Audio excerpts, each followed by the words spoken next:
जिस तरह टर्की आज इजराइल पर जहर उगलता है और टर्की के राष्ट्रपति एर्दोगान इजराइल के खिलाफ अनाप शनाप बकते हैं, ठीक उसी तरह मुस्लिम देशों का खलीफा बनने के चक्कर में एर्दोगान पिछले कुछ समय से भारत को भी घेरने में लगे हैं। कभी कश्मीर मुद्दे पर तो कभी भारत के सिटीजनशिप अमेंडमेंट एक्ट और एनआरसी के खिलाफ। हद तो तब हो गई थी जब उन्होंने ये मुद्दे यूनाइटेड नेशन की जनरल असेंबली में भी जाकर उठा दिए। लेकिन जिस तरह भारतीय सरकार ने मलेशिया और मलेशिया के पिछले प्रेसिडेंट महातिर मोहम्मद को सबक सिखाया था, ठीक वैसा कुछ टर्की के खिलाफ कोई भी कदम नहीं उठाया गया और न ही भारतीय सरकार ने टर्की पर कोई भी बड़ी आर्थिक कार्रवाई की। जबकि साइप्रस और ग्रीस के मुद्दे पर टर्की को घेरने का भारतीय सरकार के पास अच्छा मौका था। अब माना कि टर्की के साथ ट्रेड डेफिसिट भारत के पक्ष में है, लेकिन 2-4 बिलियन डॉलर्स के लिए देश की संप्रभुता के साथ समझौता बिल्कुल नहीं किया जाना चाहिए।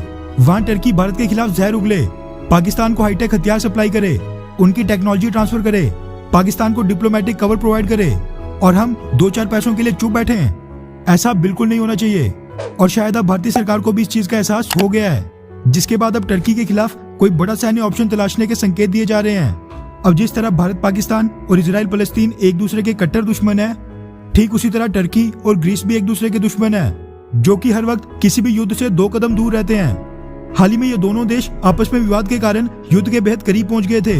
वहीं आपको बता दूं कि फ्रांस ग्रीस का समर्थन करता है और टर्की के समर्थन में रशिया है। अमेरिका की बात करें तो वो थोड़ा बहुत ग्रीस और काफी हद तक न्यूट्रल रहने की कोशिश करता है और चाइना तो इस मसले में बिल्कुल भी टांग नहीं अड़ाता है। वैसे भारत भी इस मसले से दूर रहा करता था, मगर अब भारत भी धीरे धीरे इस मसले में कूद रहा है और वो भी न्यूट्रल नहीं, ग्रीस के पक्ष में, जो कि टर्की को भारत की तरफ से पहली वार्निंग के तौर पर देखा जा रहा है।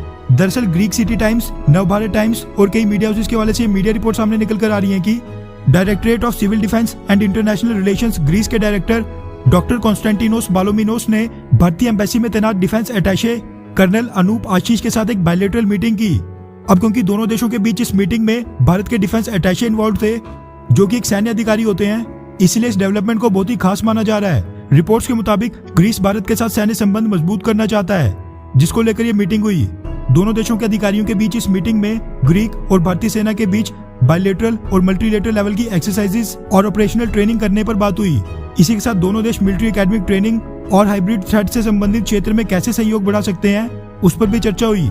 साथ में यूरोपियन यूनियन में सहयोग के साथ साथ रीजनल और इंटरनेशनल ऑर्गेनाइजेशन में कॉपरेशन बढ़ाने पर भी सहमति बनी। वैसे ये पहली बार नहीं है जब ग्रीस ने डायरेक्टली भारतीय सेना के साथ संबंध मजबूत करने की इच्छा जताई हो।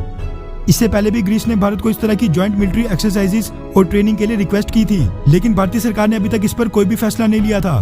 मगर अब इंडियन एम्बेसी के डिफेंस अटैचे और ग्रीस के directorate of civil defence and international relations के डायरेक्टर की मीटिंग के बाद यह अनुमान लगाया जा रहा है कि भारतीय सरकार इस पर किसी निर्णय पर पहुंच गई है, जिसको लेकर एक बड़ा ऐलान बहुत ही जल्द किया जा सकता है। मगर गौर करने वाली ये बात है कि भारत का ये कदम फिर भारत को फ्रांस के साथ पूरी तरह टर्की विरोधी गुट में शामिल कर देगा।